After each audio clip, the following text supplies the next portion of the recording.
Envers et contre tout, ils sont allés travailler. La neige, très redoutée, est tombée vers 6h30, d'abord sur la côte d'Opale, comme ici à Boulogne-sur-Mer.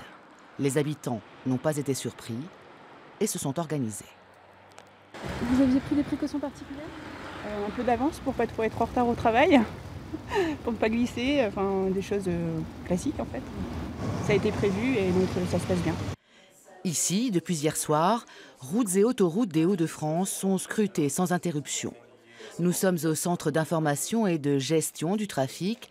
Les premières saleuses se sont élancées vers 2h du matin, une mesure de précaution. À 10h sur la 25, une zone de stockage pour les camions provoque un léger embouteillage.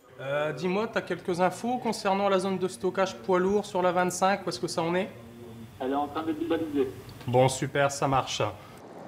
Le secteur d'Arras n'a pas non plus été épargné, mais aujourd'hui, sans nul doute, les alertes météo ont fonctionné. Dans les Hauts-de-France, seuls les transports scolaires ont été suspendus. Le phénomène qui est envisagé correspond à ce qui avait été annoncé. Alors, on va dire que c'est un phénomène qui reste relativement limité, mais pour lequel on garde une certaine vigilance.